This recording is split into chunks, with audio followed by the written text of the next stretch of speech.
সকলের ছাদ বাগানের যে সমস্ত মালটা, তারপরে আপনার কমলা লেবু, তারপরে মৌসম্বি, এই সমস্ত ভ্যারাইটির যে গাছগুলি রয়েছে, এই সমস্ত গাছগুলিতে কিন্তু এই সময় আপনার প্রত্যেকের গাছে কিন্তু ফুল চলে আসবে। এবং এই সময় এসে অনেকেই মনে করবেন যদি কারোর কাছে ফুল না এসে থাকে তাহলে আমি এই খাবারটি দিই তাহলে ফুল চলে আসবে, এমনটা কখনোই না। এই সময় আপনার কাছেও কিন্তু ফুল আসবে, হয়তো একটু জায়গা বিশেষে বা ওয়েদার চেঞ্জের বিশেষে আগে এবং পরে, তবে ফুল কিন্তু এই সময়টায় আসবে। আর এই সময়টা ফুল আসার পরে দেখবেন ফুলের মধ্যে বেশ কিছু বৈচিত্র্য আপনারা দেখতে পাবেন। সেগুলি হলো, প্রথমত, যত ফুল আসবে সমস্ত ফুলই যে ফলে পরিণত হবে তেমনটা কিন্তু নয়। বা যদি আপনি কোনো কিছু জেনে থাকেন যে এমন কিছু ইউজ করলে সমস্ত ফুলগুলি ফলে পরিণত হয়, এমনটা নয়। একটা গাছের মিনিমাম সর্বোচ্চ ফলন পাওয়া যায়, আর সেই সমস্ত ফলন পাওয়ার জন্য আমরা যে সমস্ত কিছু প্রয়োগ করা হয়, আর প্রত্যেকটা ধাপে ধাপে সেই সমস্ত কিছুকে প্রয়োগ করলে গাছের সর্বোচ্চ একটা ফলন পাওয়া যায়। তো পুরো ভিডিওটি স্ক্রিপ্ট না করে দেখতে থাকুন যদি আপনি আপনার মালটা বা লেবু বা মৌসম্বি গাছের সর্বোচ্চ ফলন পেতে চান। সবার প্রথমে এখন যখনই দেখবেন এই সমস্ত গাছগুলিতে ফুল ফুটে গেছে, তখনই আপনার যখন ফুলটা ফুটে বের হবে তখন দেখবেন গাছে প্রথমত দেখবেন বিভিন্ন ধরনের মাছি, তারপরে মৌমাছি, এই সমস্ত কিছুর উপদ্রব দেখতে পাবেন।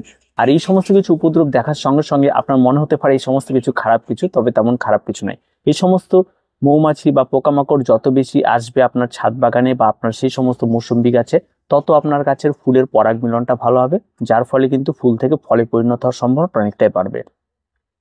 এবার যতগুলি ফুল আসে সমস্ত ফুলই যে একদম ফলে পরিণত হয় এমনটা নয়। কিছু ফুল থাকে যেগুলি ফলে পরিণত হয়, আর কিছু ফুল থাকে যেগুলি ঝরে পড়ে যায়। এটা একদম স্বাভাবিক প্রাকৃতিক নিয়ম, সেটা আপনি কোনো কিছু স্প্রে করলেও থাকবে, কিছু না করলেও থাকবে। এই সময় এসে যদি ফুলটাকে আপনাকে ভালো মতো রাখতে হয় তাহলে গাছের গোড়াতে এই সময় এসে অন্তত কোনো রকম কোনো খাবার প্রয়োগ করবেন না। খাবার প্রয়োগটা অনেক আগেই করার কথা ছিল, সেই সময় যদি না করে থাকেন এই সময় অন্তত এসে কোনো রকম কোনো খাবার প্রয়োগ করবেন না। আর একটা বিষয় থাকে যেটা, যে কোন রকম কোনো টিপস খাবার, যেই খাবারটি দিলে ফুল খুব তাড়াতাড়ি চলে আসবে সেরকম কোনো টিপস খাবার শুনেও কিন্তু কোনো খাবার প্রয়োগ করার কোনো প্রয়োজন নেই। আপনি যদি একজন নিয়মিত বাগানি হয়ে থাকেন, যে আপনি আপনার ছাদ বাগানের গাছগুলিতে নিয়মিত কোনো লিকুইড ফার্টিলাইজার বা প্রতি মাসে মাসে কোনো খাবার ব্যবহার করে থাকেন, তবে সেই নিয়মিত খাবারটি কিন্তু গাছকে আপনি প্রদান করতে পারেন। কিন্তু আপনি গাছে নিয়মিত খাবার প্রদান করেন না, হঠাৎ করে এখন ফুল আসছে না যেন তাড়াতাড়ি করে খাবার দিয়ে যাচ্ছেন, এই বিষয়টা থেকে বিরত থাকুন। এবার সেই ফুল ঝরে যাওয়া আটকানোর জন্য বিভিন্ন ধরনের কিছু পাওয়া যায়। যেমন আপনার গাছে ফুল ঝরে যাচ্ছে, আপনি গাছের গোড়াতে ফসফেট ব্যবহার করতে পারেন, পটাশ ব্যবহার করতে পারেন।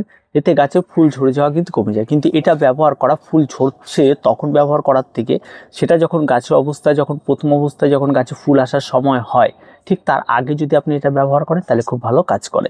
আর সঙ্গে সঙ্গে যদি এটাকে ব্যবহার করেন তাহলে সেইটা কাজ হতে হতে হতে অলরেডি ফুল ঝরা শুরু হয়ে যাবে। আর একটা বিষয় যেটা খেয়াল রাখতে হবে, এই সময় যেহেতু কড়া সূর্যালোক রয়েছে, তাই গাছের গোড়া যেন কোনো রকমের ড্রাই না হয়ে যায় সেই বিষয়টাও খেয়াল রাখতে হবে। যদি গাছের গোড়া ড্রাই হয়ে যায়, ফুল টুল গাছ সম্পূর্ণটা ঝিমিয়ে যায়, তাহলে কিন্তু ফুল ঝরে যেতে পারে।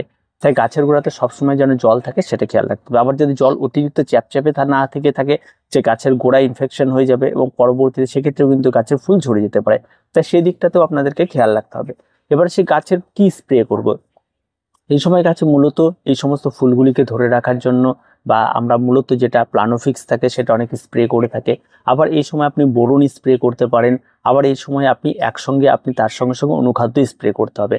মূলত আপনাদের এই সময় যেটা করতে হবে, যখন দেখুন ফুলটা ফুটছে সেই সময় আপনাদের যেটা করতে হবে সেটা হচ্ছে বোরন স্প্রে করতে হবে।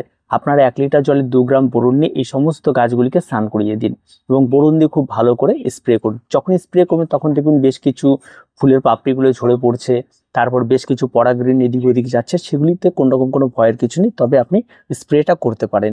এই সময় বোরনটা স্প্রে করলে তাহলে গাছে ফুলটা চট করে ঝরবে না এবং খুব তাড়াতাড়ি ফুলটা ফলে পরিণত হবে। এবার যখন দেখবেন এই ফুলগুলি মোটামুটি ঝরে বেশ কিছু ফলের দেখা পাওয়া যাচ্ছে, প্রথম অবস্থায় প্রচুর ফলের দেখা পাওয়া যাবে, সেই সময় কিন্তু আপনাকে অবশ্যই গাছে একটা অনুখাদ্য স্প্রে করতে হবে।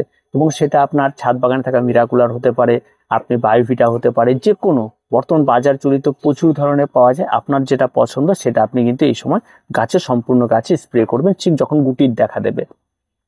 এবার গুটি যতগুলি দেখা দিল তার মানে এটা স্প্রে করা মানে কি সমস্ত গুটি কিন্তু ফলে পরিণত হয় এমনটা নয়।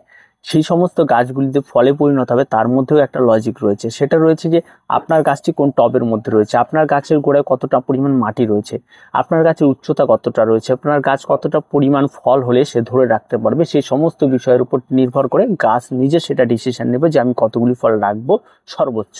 আর তার সঙ্গে সঙ্গে যদি আমরা বাইরে থেকে কিছু প্রয়োগ করি তাহলে গাছ আরো 2-1টা বেশি ধরন ধারণ ক্ষমতা সহ্য করতে পারে।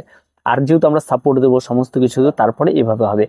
আর যে বিষয়টা থাকে, যাদের ড্রামে গাছ রয়েছে তাদের কাছে স্বাভাবিকভাবে বেশি পরিমাণে ফলন হবে, গাছের সাইজ বড় হবে, গাছ বড় হবে। যাদের ছোট টবে রয়েছে তাদের কম ফলন হবে, কম ফুল হবে, এই সমস্ত বিষয় রয়েছে। আর যাদের অনেকের গাছে দেখবেন এই সময় কিন্তু প্রচুর ফল রয়ে গেছে, হয়তো কমলালেবু রয়েছে বা মৌসম্বি রয়েছে, এই সমস্ত কিছু অনেকের কাছে থেকে থাকে। যেমন আমার কাছে ছিল 3টে ছিল, এখন 2টো রয়েছে।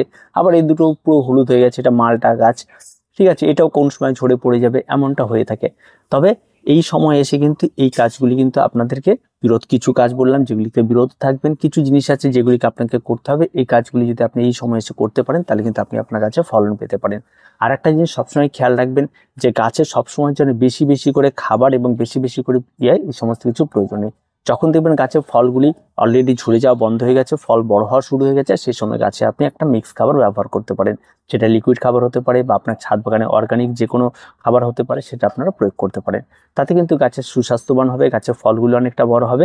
আর এই সময় কিন্তু এসে, আর এই সময়তে বিশেষ করে কোনোরকম কোনো বাড়তি খাবার তেমন প্রয়োগ করা নাই, বাড়তি পরিচর্যা এই সময় কোনোরকম করে নেই, যেটুকু প্রয়োজন স্প্রে করার সেটুকু আপনারা করে ফেলুন। তো আজকে এ পর্যন্ত, দেখা হচ্ছে পরবর্তী ভিডিওতে। প্রত্যেকে ভালো থাকবেন, প্রত্যেকে সুস্থ থাকবেন, আর চ্যানেলটিকে অবশ্যই সাবস্ক্রাইব করে রাখবেন।